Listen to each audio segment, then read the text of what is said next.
Good morning, students. Sorry for the Good disturbance, but morning, because ma'am. of network being ended. So now it's fine and we can begin. So are you all set for the class, everyone? Yes, students? Yes, ma'am. I hope.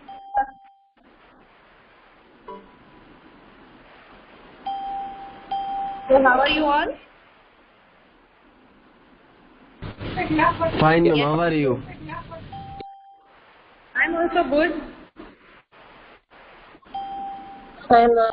So students, probably this is the last class for 9th A. Because Monday I think it is class of 8th standard.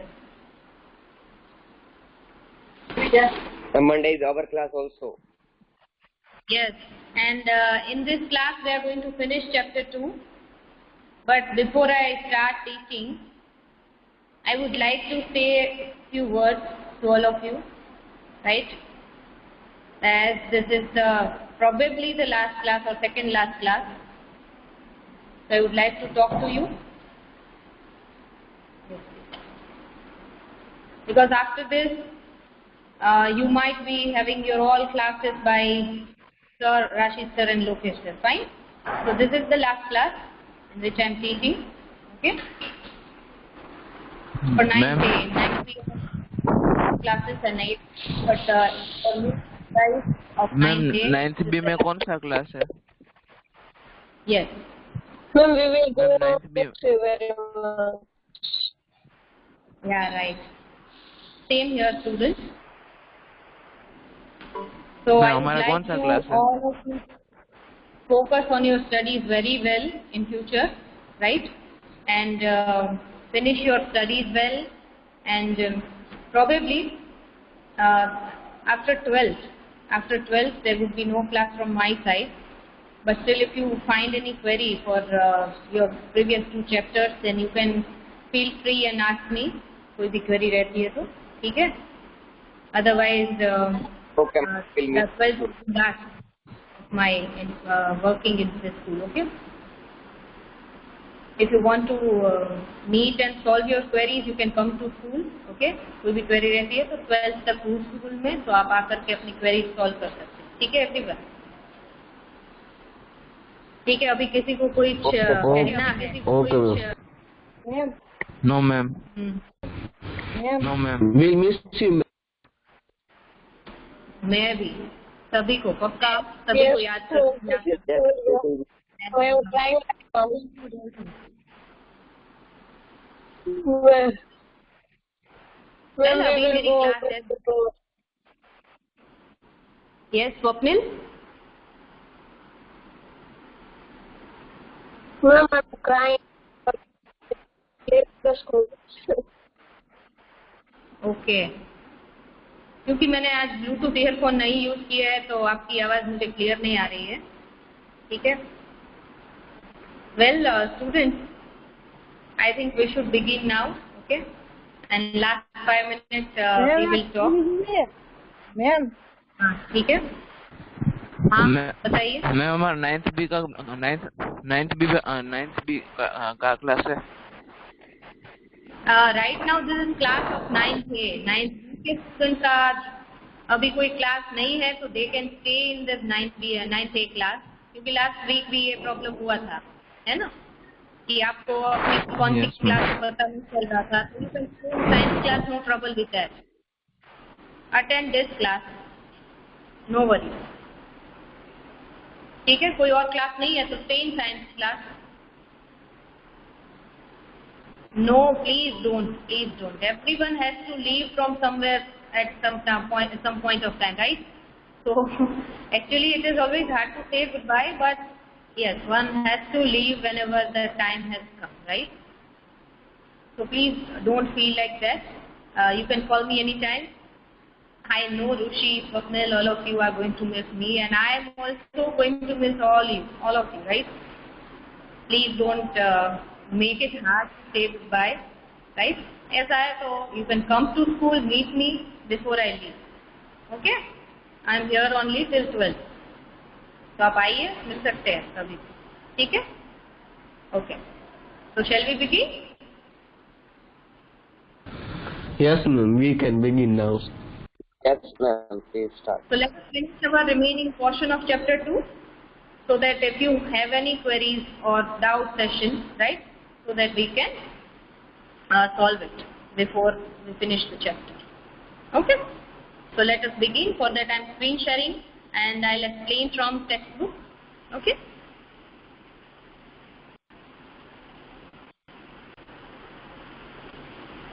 Yes, Priyanshu, you also open up that page from where we left. What was the last point?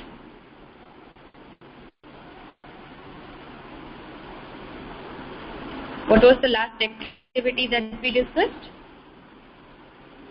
Ma'am, we have completed is the dye in black ink a single color? Yes, and that method was said to be chromatography, right? We have completed. Chromatography was the method that we discussed in last class, right?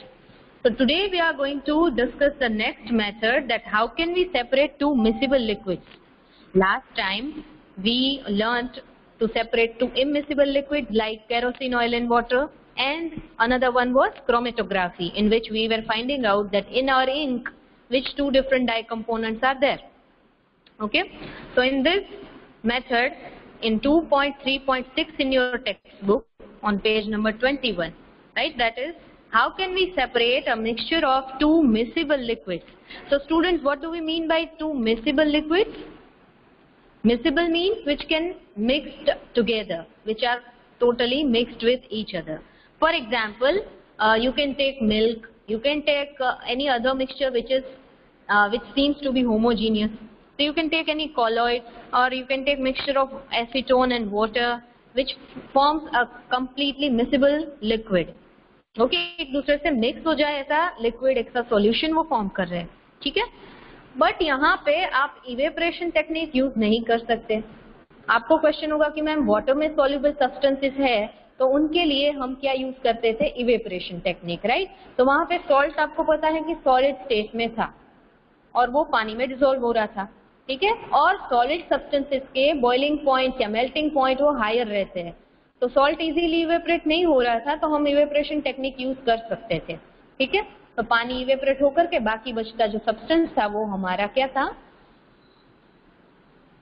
Salt of course, right.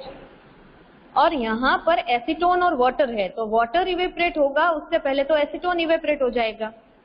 Why? What is the reason? Acetone क्या है, nail polish remover जो आप use करते हो, है ना, तो वो एसीटोन ही है, ठीक है. तो वो इतना वॉलेटाइल है कि वो पानी से भी पहले इवेपरेट हो रहा है, तो यहाँ पे तो इवेपरेशन टेक्निक काम नहीं आएगी students. Okay, so we need to refer to another technique. So that is our method that we are going to learn here, that is distillation. Okay, आपने इवेपरेशन सीखा, वो था वाटर के लिए कि जहाँ पे उसके सॉल्यूट से ज्यादा वाटर जल्दी इवेपरेट हो जाता है. तो सॉल्ट से पहले पानी इवेपरेट होता था, तो हम सॉल्ट वाटर सेपरेट करने के लिए इवेपरेशन यूज कर सकते थे. पर यहाँ पर क्या है, यहाँ मिसिबल लिक्विड्स है, बट जो सॉल्यूट है हमारा एसीटोन है वो वाटर से भी ज्यादा वॉलेटाइल है. So we can not use evaporation here, we should go for distillation here. So that distillation will transform acetone into vapor form first. Before water, the acetone would evaporate, and that vapor would condense in the tube given here. Here you can see in this apparatus. Consider this figure 2.9 in your textbook. So if you see this figure, students, then here apparatus shows that in a stand one distillation flask is taken. ये जो है आपका distillation flask है, okay, और उसके अंदर acetone और water का मिक्सचर है, राइट. और ऊपर से कॉर्क लगा करके सेंटर में से थर्मोमीटर पास किया हुआ है ताकि वो टेम्परेचर भी मेजर करता रहे. Why? Because water would turn into water vapour when we will provide heat with help of this Bunsen burner. Okay, so that heat would be measured with help of thermometer कि हमें कहाँ तक heat provide करनी है, water vapour का temperature क्या है. After that, that water vapor would pass through this particular pipe. Okay, so यहाँ से ये पास ऑन होगा और कहाँ आएगा, इस ट्यूब में आएगा, ठीक है, इस कंडेंसर में आएगा. अब इस कंडेंसर की आप अरेंजमेंट देखो, इसकी स्ट्रक्चर देखो, तो यहाँ पे दो इनलेट्स और आउटलेट्स है। ये इनलेट है जहाँ से पानी अंदर छोड़ा जाएगा जो कि कोल्ड वाटर होगा, और ऊपर के हिस्से में जो है वो है आउटलेट। तो वहां पे वाटर आउटलेट करके आपको ये लेबल दिया गया है। Can you see that? ठीक है, तो ये वाटर आउटलेट के थ्रू पानी, नीचे से जो पानी ठंडा पानी पास करेंगे तो वाटर वेपर के थ्रू वो पानी गर्म हो करके वाटर आउटलेट के थ्रू पानी बाहर आएगा। तो इनलेट में जाने वाला पानी है वो कोल्ड वाटर होगा, आउटलेट से बाहर आने वाला पानी कैसा होगा? Water vapour. यहाँ एसीटोन की वेपर गर्म होती है, ठीक है, तो वो वेपर की वजह से ये पानी गर्म होकर के आउटलेट के थ्रू बाहर आ जाएगा। ठीक है, तो ये कंडेंसर ट्यूब जो है उसका काम क्या है वाटर कंडेंसर का? कि एक तरफ से ठंडा पानी छोड़ा जाएगा, ठीक है, जो उस वेपर को कंडेंस करेगा। वेपर गर्म है तो ठंडा पानी जैसे ही पास करेंगे तो वेपर का टेम्परेचर धीरे धीरे डाउन होगा। वेपर से हीट कौन एब्जॉर्ब कर लेगा? पानी। तो वेपर कंडेंस होकर के फिर से लिक्विड फॉर्म में आकर के कहाँ जमा होगी? In this beaker. Okay, so this is how this apparatus would work. ठीक है, शुरुआत कहाँ से होगी कि एसीटोन वाटर के मिक्सचर को गर्म किया जाएगा, तो एसीटोन वेपराइज होकर के इस ट्यूब में आएगा, कंडेंसर में आएगा, और वहां से वो कंडेंस होकर के इस बीकर में कलेक्ट होगा। So this is how the distillation is done. Basically, what do we mean by distillation, student? Distillation means to turn that liquid substance into vapor form. Okay, so liquid substance is vaporizing and again condensing, and we are getting its purest form separated. Okay, जैसे कि distilled water होता है laboratory में, ठीक है, आप chemical lab में जाओगे कभी तो देखिएगा वहां पे डिस्टिल्ड वाटर रहता है। तो वो डिस्टिल्ड वाटर इतना प्योर होता है कि उसमें कोई तरह की इम्प्योरिटी नहीं होती, और इसकी वजह से वो इलेक्ट्रिसिटी का भी बहुत पुअर कंडक्टर होता है। डिस्टिल्ड वाटर में से करंट ही पास नहीं होता। जनरली हमें पता है कि पानी के थ्रू करंट पास हो सकता है। The reason is that water is good conductor of electricity, and if any impurities like salt or other minerals are present in it, then it would conduct electricity in good manner. But if it is distilled water, then no impurities are there, so what would happen? It will not conduct current. Okay, so if you observe this apparatus, then this would work. Okay, so acetone would evaporate, it would move to condenser, and then it would condense, and in liquid form it would collect in this beaker here. Okay, so distillation is a process of turning liquid into vapor form in its purest form, we say. Understood? Now some questions are given here. Some questions here, students. Now answer करके आपको कुछ questions दिए हैं इस activity के base पर। Next page पर जाइएगा। Okay. What do you observe as you start heating the mixture? So of course acetone और water का mixture है, दोनों liquid form में है। As you start heating the mixture, what would happen? Acetone would be vaporized. Yes, exactly. Acetone would start vaporizing. And at what temperature does the thermometer reading become constant for some time? तो temperature acetone का जो boiling point होगा उस point पे यहाँ क्या होगा कि जैसे ही ये अपने बॉइलिंग पॉइंट तक पहुंच जाएगा तो उसके बाद टेम्परेचर बढ़ना बंद हो जाएगा। आपको याद है हमने देखा था चैप्टर 1 में कि लिक्विड फॉर्म में वाटर जो है अपने बॉइलिंग पॉइंट पर पहुंचेगा, उसके बाद सिस्टम का टेम्परेचर स्टेडी हो जाता है। तो उस टेम्परेचर पे क्या होता था? 100 डिग्री सेल्सियस पर टेम्परेचर बढ़ना बंद हो जाता था, सिस्टम का टेम्परेचर बढ़ना बंद हो जाता है। हालांकि लेटेंट हीट स्टोर होती रहती है, और वो लेटेंट हीट कहाँ पे यूज होती है students? Who will tell me? For converting one state to another. Exactly, very good, very good. Conversion में, ठीक है, in conversion of one state to another this latent heat is used up, right? So system का temperature नहीं बढ़ता, आपने beaker में जो liquid लिया है उसका टेम्परेचर नहीं बढ़ता, पर वो एनर्जी कहाँ खर्च हो जाती है? एक स्टेट से दूसरी स्टेट में जाने के लिए, ठीक है, जैसे कि सॉलिड से लिक्विड बनने में या लिक्विड से गैसियस फॉर्म होने में, तो ये एनर्जी वहां यूज हो जाती है। उसी को हम लेटेंट हीट बोलते हैं ना, कि छुपी हुई है एनर्जी, कहीं यूज हो रही है पर हमें थर्मोमीटर से भी वो पता नहीं लग रहा। हम तो एनर्जी प्रोवाइड किए जा रहे हैं पर वो कहाँ यूज हो रही है? एक स्टेट से दूसरी स्टेट में चेंज होने में। Okay, so this is how it works. What is the boiling point of acetone? ठीक है, तो यहाँ पे आप जैसे ही एक्सपेरिमेंट परफॉर्म करोगे तो यहाँ पे जिस टेम्परेचर पर वेपराइजेशन शुरू हो रहा है, ठीक है, that is the boiling point of acetone, और वो वाटर के बॉइलिंग पॉइंट से ऑफ कोर्स कम है, ठीक है. Why do the two component separate? दोनों कंपोनेंट सेपरेट क्यों हो रहे हैं? तो भाई वाटर से पहले एसीटोन बॉयल होने लगता है. आपको लिखना है that water acetone starts evaporating before water because its boiling point is less than that of water. Okay, so that acetone which is in vapor form condensed then and converted into liquid form again, and it is separated and collected into the another beaker. So this is how two substances separate, or you can say that because of boiling point differences these two components are separated. Understood. बहुत ही simple words में कहना है तो दोनों के बीच boiling point का difference है. तो दोनों में से एक जिनका बॉइलिंग पॉइंट कम है वो सबसे पहले इवेपोरेट होकर के अलग हो जाएगा. ठीक है, समझ में आया सबको?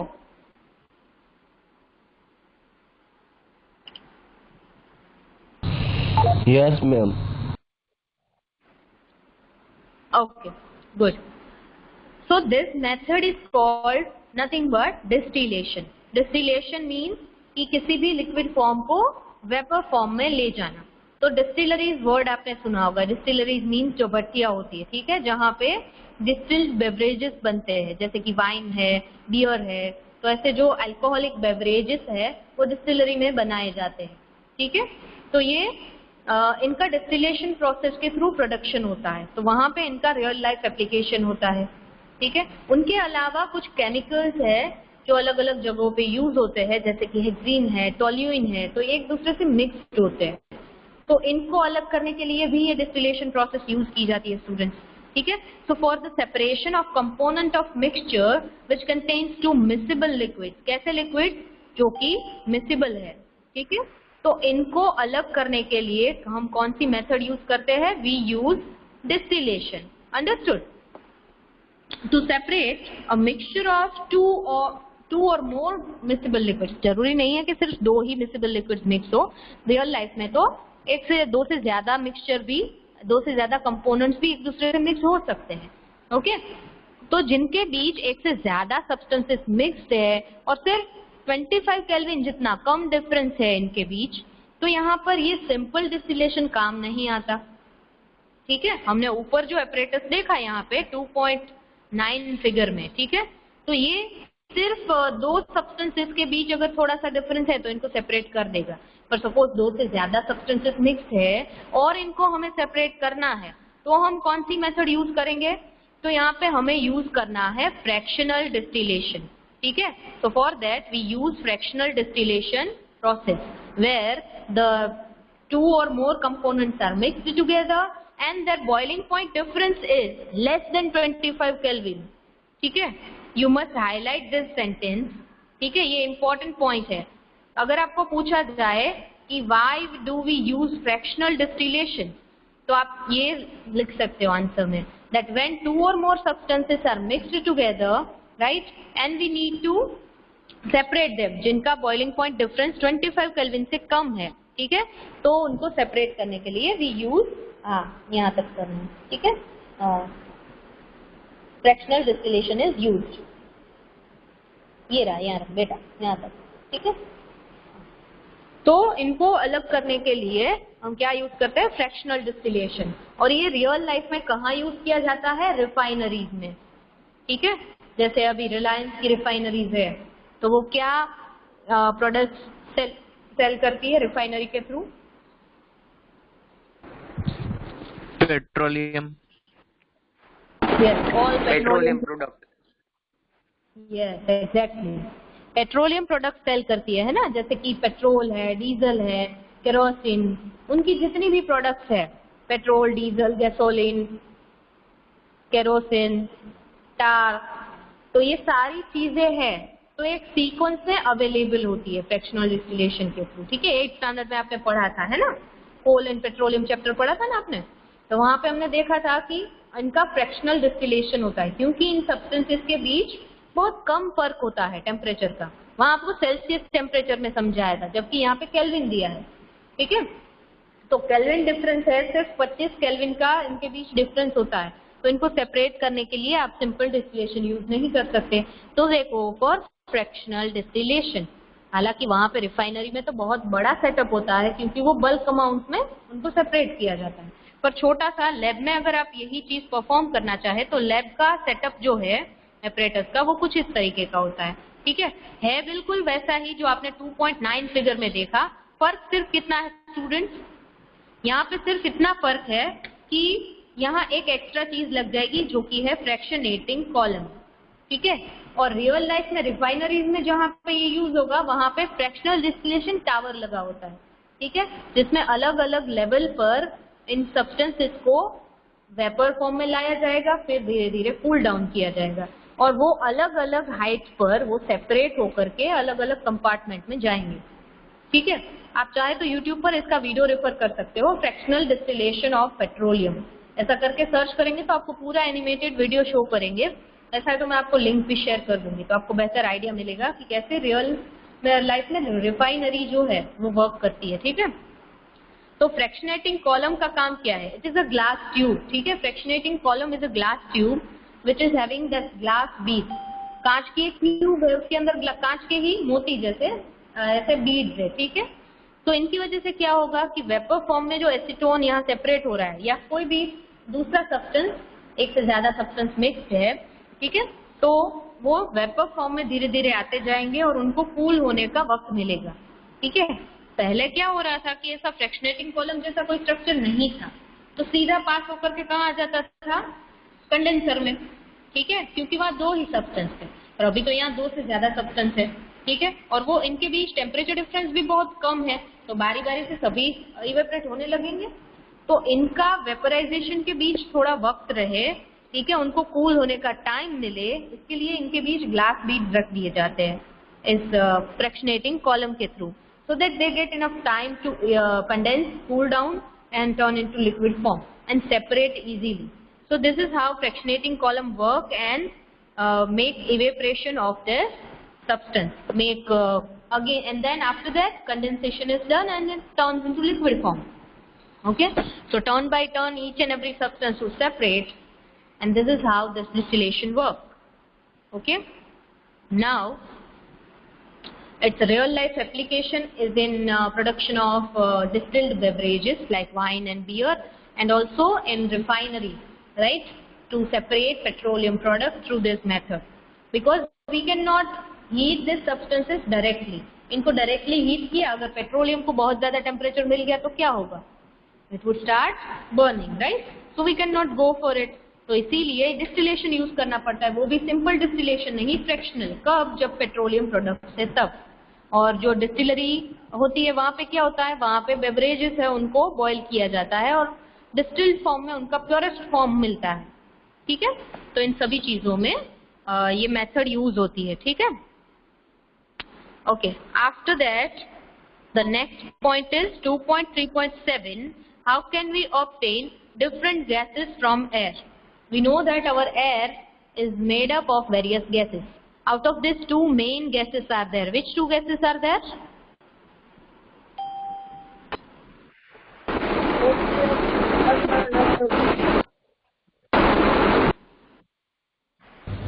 Oxygen and nitrogen. Oxygen, yes, nitrogen. oxygen and nitrogen are two main.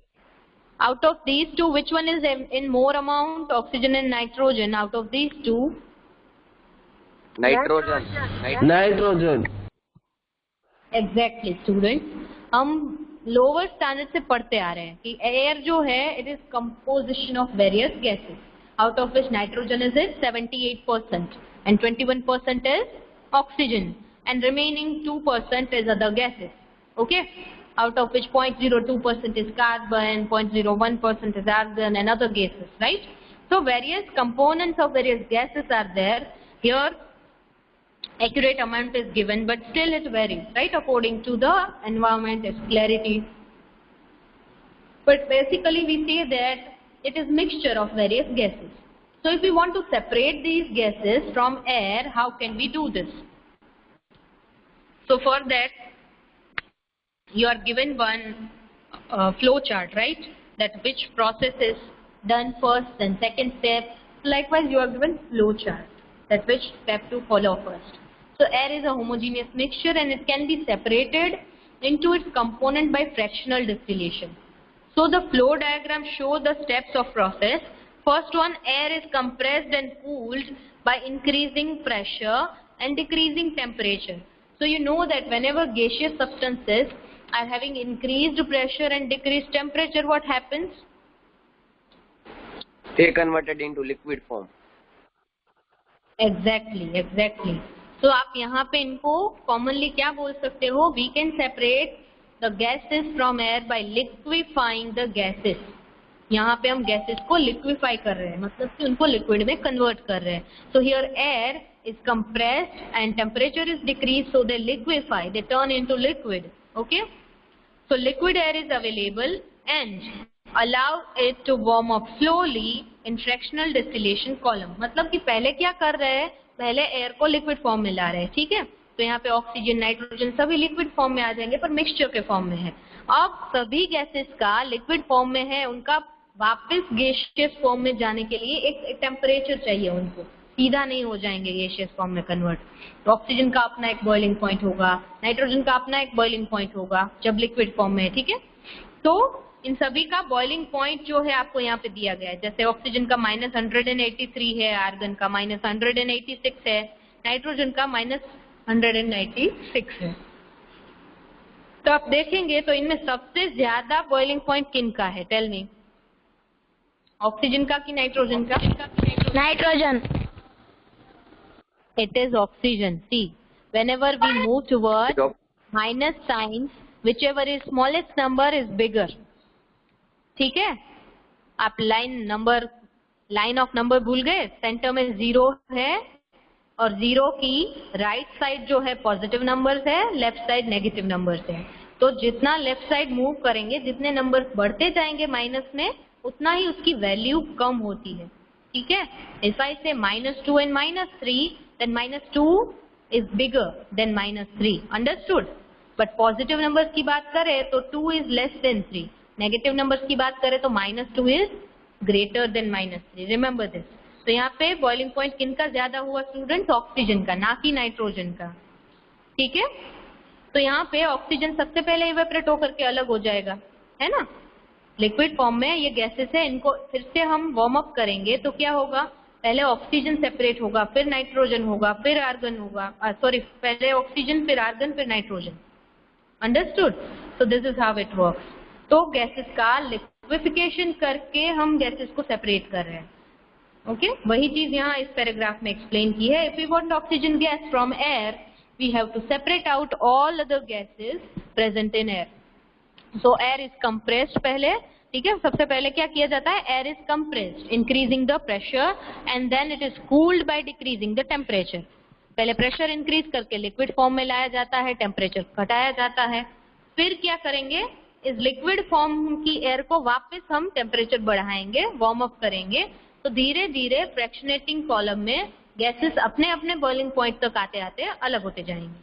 So this is how the separation of gases from air is done, and this process is known as again fractional distillation. Okay? But यहाँ पे हमारा जो substance है, जो sample है, वो अलग है. पहले हमने पेट्रोलियम की बात की, डिस्टिल्ड बेवरेजेस की बात की, अभी हम बात कर रहे हैं गैसेस की. तो मेथड वही है, डिस्टिलेशन. समझ में आया? तो इनके एप्लीकेशंस अगर आपको पूछे तो आप 3 लिख सकते हो. To make distilled beverages, to separate petroleum products, and third one is to separate gases from air. Okay? Okay, next page पर आपको डायग्राम दिया गया. Ma'am, Jenny has so many doubts. Various components of air. Yes, if you have any query, please comment it so that I can read. Doubt. Ma'am, one time you see in the comment box, there are many doubts. But whenever the explanation is going on, in between I cannot go on that page. Okay? Yes. Okay, as I have finished the point, let me check क्या queries है.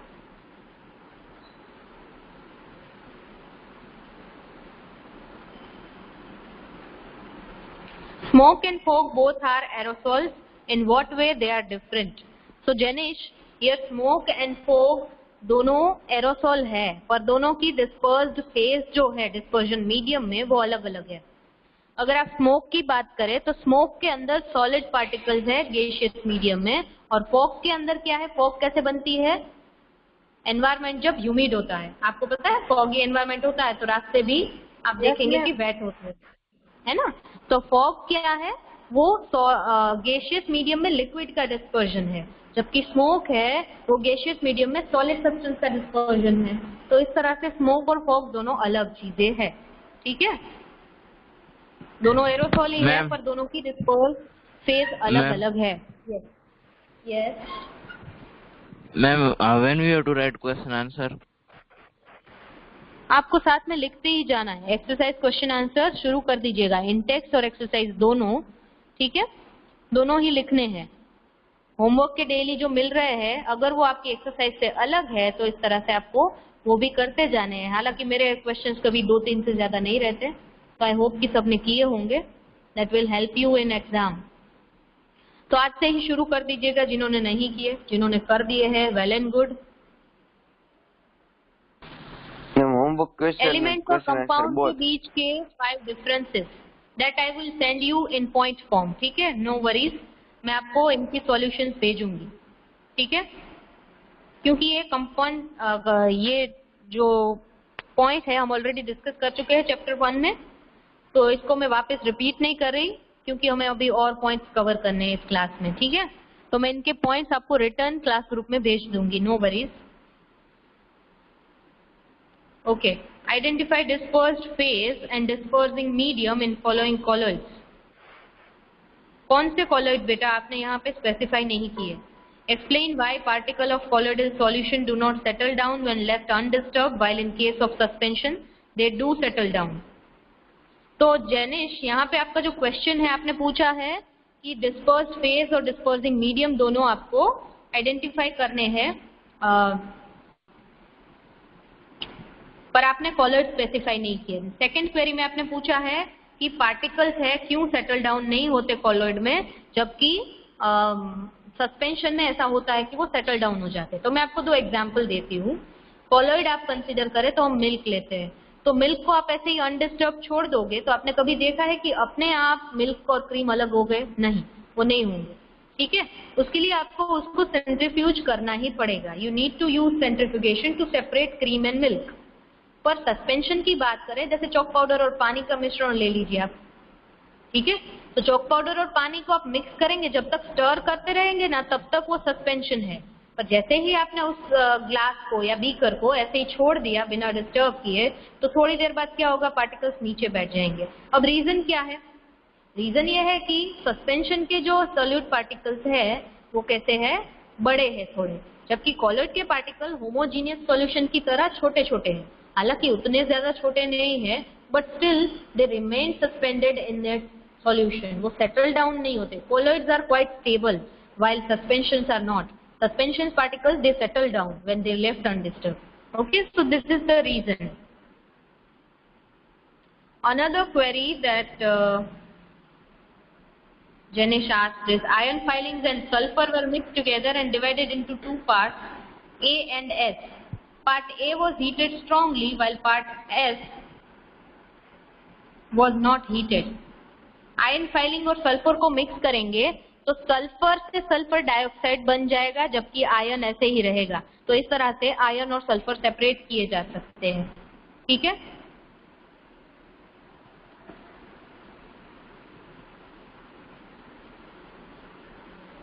Okay, एक और query है, just a minute. Dilute HCl acid added to both parts and evolution of gas was seen in both the cases. How will you identify gases evolved? तो ion के साथ अगर heating करेंगे तो आयन ऑक्साइड बनेगा, और अगर डाइल्यूट HCl एसिड ऐड किया जाएगा तो हाइड्रोजन गैस रिलीज होगा. सल्फर नॉन मेटल है, ठीक है, तो वहां पे हीटिंग के थ्रू सल्फर डाइऑक्साइड बनेगा, और आयन फाइलिंग्स के साथ HCl ऐड करेंगे तो क्या होगा, मेटल और एसिड का रिएक्शन. तो आपको पता है मेटल और एसिड का रिएक्शन होता है तो क्या होता है, कौन सी गैस इवॉल्व होती है, hydrogen gas. Yes, hydrogen gas release होगी। तो यहाँ पे कौन से दो गैसेस इवॉल्व होंगे, हाइड्रोजन गैस और दूसरे में सल्फर है, तो वहां उसका हीटिंग करेंगे तब सल्फर डाइऑक्साइड गैस बनेगी। The next question is explain why filter paper cannot be used to separate colloids. The reason is colloid particles are bigger, but they are not big enough to remain in filter paper, right? They would pass through filter paper. हालांकि वो homogeneous solution के particles से थोड़े बड़े होते हैं, but the problem is they are slightly bigger than that true solutions particles. वो suspension particle से छोटे और होमोजीनियस सॉल्यूशन के पार्टिकल से बड़े होते हैं, बीच की साइज के होते हैं, ठीक है। तो फिल्टर पेपर के थ्रू वो पास हो जाते हैं। तो यही रीजन है कि हम कॉलॉइड्स को फिल्टर पेपर से फिल्टर नहीं कर सकते। We can not filter the colloids through filter paper. Can we separate alcohol dissolved in water by using a separating funnel?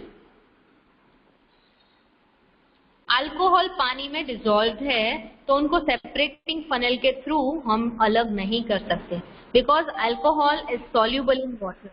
Okay, so it mixes with water and that would pass through filter paper, और and also it is not a oily substance. तो पानी और alcohol के बीच कोई density difference नहीं होता, वो true solution की तरह एकदम मिक्स हो जाते हैं, और इसीलिए इनके लिए हम सेपरेटिंग फनेल यूज नहीं कर सकते। तो फिर हम क्या यूज कर सकते हैं, अल्कोहल और पानी का मिक्सचर है, उनमें से हमें अगर अल्कोहल और पानी को सेपरेट करना है तो हम क्या यूज कर सकते हैं, हम यहाँ पे इवेपरेशन टेक्निक यूज कर सकते हैं, डिस्टिलेशन यूज कर सकते हैं। कि डिस्टिलेशन से क्या होगा कि पानी से पहले अल्कोहल इवेपरेट हो जाएगा, और इसकी वजह से हम डिस्टिलेशन के थ्रू, हमने बताया कि अल्कोहलिक बेवरेजेस के लिए हम क्या करते हैं, डिस्टिलेशन करते हैं। तो यहाँ पे हम डिस्टिलेशन यूज कर सकते हैं, सेपरेटिंग फनेल नहीं यूज कर सकते। सेपरेटिंग फनेल कब यूज करना है, इमिसिबल लिक्विड के लिए, जबकि अल्कोहल और वाटर कैसा है, मिसिबल लिक्विड है, मिक्स हो जाएंगे एक दूसरे में, ठीक है। Okay, so we can use that method here. Then Shyam asked that explain homogeneous and heterogeneous mixture in 5 marks. इसका भी मैं आपको सॉल्यूशन भेजूंगी, ठीक है। मैं स्क्रीनशॉट ले लेती हूँ क्वेश्चन का। आई एम सॉरी, मैं वो क्वेश्चन का आंसर भेजना आपको भूल गई, but today itself I will send you that solution. Name a non-metal which is required for combustion. Combustion के लिए required non-metal. तो non-metal ऑक्सीजन आप कंसिडर करें स्टूडेंट, तो combustion ऑक्सीजन के बगैर पॉसिबल ही नहीं है। किसी भी चीज का combustion करना है तो आप 8th स्टैंडर्ड में पढ़े थे कि 3 कंडीशंस रिक्वायर्ड होती है, याद है आपको 3 कंपल्सरी कंडीशन फॉर combustion? कि पहले तो हाँ Oxygen is है ना, needed. ऑक्सीजन का, यस। कौन सी 3 कंडीशन थी Swapnil, tell me? Heat, oxygen. हाँ, ऑक्सीजन चाहिए, फ्यूल चाहिए, और तीसरा क्या था? वो जलने वाला, उसमें नाम थोड़ा भूल गए। Ignition point. Would, yes yes yes ma'am, तो 3 कंडीशंस थी ना कि ignition point, yes, ignition point तक पहुंचना चाहिए, फ्यूल का सप्लाई कंटिन्यूअस रहना चाहिए, और सबसे इम्पोर्टेंट ऑक्सीजन का सप्लाई होना चाहिए। तो ऑक्सीजन क्या है स्टूडेंट्स? नॉन मेटल, ठीक है। तो name a non metal which is required for combustion, so it is nothing but oxygen. Okay, now what is the reason for running cold water through, अरे बीच में कमेंट करते रहते हैं, मेरा वो पेज खो जा रहा है आपकी क्वेरी वाला। Now what is reason for running cold water through condenser from lower side to upper side in distillation process? The reason is lower side पे cold water pass करने का रीजन ये है कि cold water की density ज्यादा होती है तो वो नीचे की ओर रहेगा, और जैसे जैसे वो पानी गर्म होता जाएगा तो अपने आप वो ऊपर के रीजन में चला जाएगा। तो जैसे ही नीचे की ओर से ठंडा पानी पास करेंगे तो क्या होगा, वो जो वेपर फॉर्म में सब्सटेंस आ रहा है उसको कूल डाउन करेगा, ठीक है। तो आप आंसर इस तरह से लिख सकते हो कि reason for passing cold water from lower side in condenser is that it allows the substance to cool down and the water which is heated now that would move to upward part of condenser tube. Okay, so this is the reason. Chromatography technique. तो chromatography technique क्या है बेटा, कि filter paper के through हम जो substance है उसके डाइंग कंपोनेंट्स को अलग अलग ऑब्जर्व कर सकते हैं. We can find out whether this colour, whether this ink is having more than one type of dyeing components or color pigments or not, right? So to find out that we use chromatography. तो simple chromatography technique आपने जो देखी वो simple technique है. Actually तो बहुत सारी methods इसमें use होती है, but basic जो concept है, principle है, उसको इस method को बोलते हैं chromatography. तो यहाँ पे एक simple सी technique आपने देखी थी एक्टिविटी में कि भाई filter paper में एक line बना देंगे, ठीक है, और उस slant line में क्या करेंगे, through that slant line we will mark the level कि भाई हमें इससे नीचे नहीं डुबोना है फिल्टर पेपर को पानी में. And on that line we mark one dot with help of ink pen. तो एक spot बनाया था ink का, है ना. Let me show you screen sharing. एक मिनट. ठीक है, यहाँ पे इस एक्टिविटी में हमने क्या किया था स्टूडेंट्स कि इस फिल्टर पेपर में एक लाइन बनाई थी, ठीक है, और उसी लाइन के ऊपर हमने एक इंक का स्पॉट बनाया था, है ना, और उसको हमने एक लेवल तक डुबोया था. कहाँ तक कि वो इंक का स्पॉट है वहां तक नहीं डुबोया, ठीक है. फिर धीरे धीरे क्या हो रहा था, वो पानी एब्जॉर्ब होगा फिल्टर पेपर के through and that water would rise in that filter paper. कोई भी कागज है आप पानी में डुबोते हो तो धीरे धीरे वो पानी उस कागज में एब्जॉर्ब होने लगता है. So as soon as the water would start being absorbed in the filter paper, that ink which is soluble in water, that would allow that water to come in it also. तो ink और water धीरे धीरे mix होने लगेंगे. तो इनमें water soluble ink है, तो जो भी dyeing component ज्यादा soluble होगा वो जल्दी से फिल्टर पेपर में ऊपर की ओर बढ़ेगा. It would rise faster. आपने देखा है ना कि अक्सर कोई भी कागज है कलर्ड वाटर में आप डुबोते हो तो क्या होता है, धीरे धीरे वो कलर वाला पानी ऊपर चढ़ता है, ठीक है. क्यों? क्योंकि वो धीरे धीरे एब्जॉर्ब हो रहा है उस पेपर में, है ना. आपने वो रेनबो वाला एक्सपेरिमेंट भी यूट्यूब पे देखा होगा शायद कभी किसी ने. तो वो रेनबो इफेक्ट में क्या होता है, धीरे धीरे वो पानी, कलर वाला पानी धीरे धीरे पेपर से एब्जॉर्ब होकर के ऊपर की ओर आता है. That is shown in this chromatography only. So here whichever component is more soluble in water, that would rise faster in filter paper, and we can separate that dyeing components on filter paper based on their solubility in water. Okay, whichever is having more solubility that would rise more, and whichever is having less solubility that would remain on lower level on filter paper. So you can see both the dyeing components separate on that filter paper. So this is how we can find out that which particular components are there in that ink. Okay, so chromatography helps us to find out which particular components are there in our ink or our color. Okay. So here we are done with all the queries, right? Now any queries? आपको कोई query Priyansh? Ma'am आप अपना phone please charging में लगा दीजिए, सिर्फ 4% battery बची है. यस मैम, अभी वो रुक जाएगी. बस अभी मुझे लगाना तो पड़ेगा, otherwise it would shut down. But only 3 minutes are remaining and we need to finish this. आज का जो टॉपिक है हमने सीखा लिक्विड गैसेस, ठीक है, और जो पॉइंट्स हमने डिस्कस किए, आपकी क्वेरी सॉल्व की, उसमें कहीं कोई क्वेरी रहती है तो प्लीज बताइए. कहीं कोई क्वेरी है स्टूडेंट्स? कहीं कोई क्वेरी है? No ma'am. Okay, then few points are remaining. एक और मेथड है साथ में, उसी को डिस्कस कर ही लेते हैं, क्रिस्टलाइजेशन मेथड, क्योंकि उसके बाद सिर्फ physical chemical changes and pure substances, elements and compound, ये चीजें ही रहेगी, ठीक है. तो उसको हम नेक्स्ट क्लास अगर पॉसिबल रही तो मैं करवा दूंगी, अदरवाइज आपको लोकेश सर पढ़ा देंगे, ठीक है. तो क्रिस्टलाइजेशन क्या है student? Crystallisation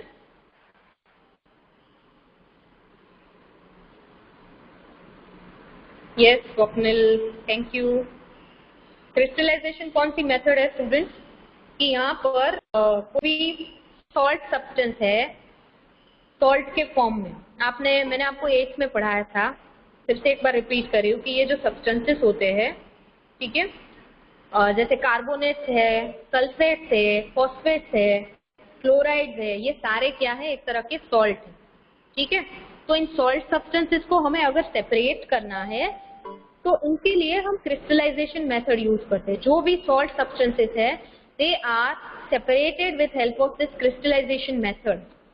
So in this method, whenever we are having solutions of these substances, then by evaporation, the salt substance remain behind, right, in form of crystals. अगर आप salt और water को heat करोगे दोनों को, तो पीछे salt के सिर्फ crystals रह जाएंगे, पानी evaporate हो जाएगा. तो salt आप देखेंगे कि एकदम चमकदार टुकड़ों में बाकी बच जाएगा. तो आपको salt के crystals वापस मिल रहे हैं. हालांकि सामान्य इवेपरेशन से थोड़ी डिफरेंट मेथड है. तो कितनी है, किस तरह से अलग है, that I will show you. Okay, तो नेक्स्ट क्रिस्टलाइजेशन मेथड और बाकी बचे point I wanted to complete this in this lecture only, पर आज नहीं कर पाई. ठीक है, तो प्रोबेबली एक एक्स्ट्रा लेक्चर और लूंगी मैं आपका, पर कभी मैं उसके लिए आपको लिंक शेयर करूंगी. ठीक है, तो please don't worry about this. पक्का आपको एक और लेक्चर में दिलवाऊं. Okay ma'am, thank you ma'am. आप ही समझा रहे हैं पूरा चैप्टर. हाँ, and please don't leave me अभी attendance. Okay, I will try my best. मैं कोशिश तो यही करूंगी कि आपको सारे पॉइंट्स करवा दूं. ठीक है, फिर भी कुछ बच जाता है इन केस, तो आप पक्का सर से भी पढ़ सकते हो. ठीक है, ओके. तो आज के लिए यही तक आपके जैसा मजा सर में नहीं आता.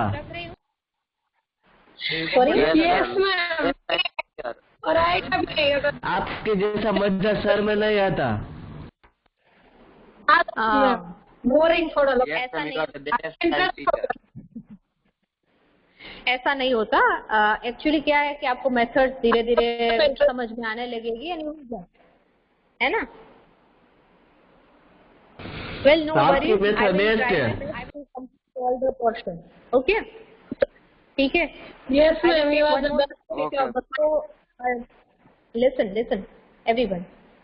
ऐसा है तो मैं क्या करूंगी, 9th B का जो लास्ट क्लास रहेगा ना, उनके साथ आपका कंबाइन क्लास करवा दूंगी. Is it okay? तो उसके साथ सारे पॉइंट्स हैं. Yes, ma'am. ओके, चलेगा. Thank you, ma'am. चलेगा. ठीक है, तो वहाँ पे वापस आप ज्वाइन हो सकते हो. उस टाइम पे जो क्लास है वो कैंसिल करके आप कंबाइंड क्लास में आ जाइएगा. उसके लिए मैं सर से बात कर लूंगी. ठीक है, और शेड्यूल भी आपको शेयर करूंगी, उस हिसाब से ज्वाइन होइएगा. तो तब तक के लिए have a nice day. Okay ma'am, thank you ma'am. Bye. Thank you, ma'am. Bye ma'am. Thank you ma'am. Bye ma'am. Bye, ma'am.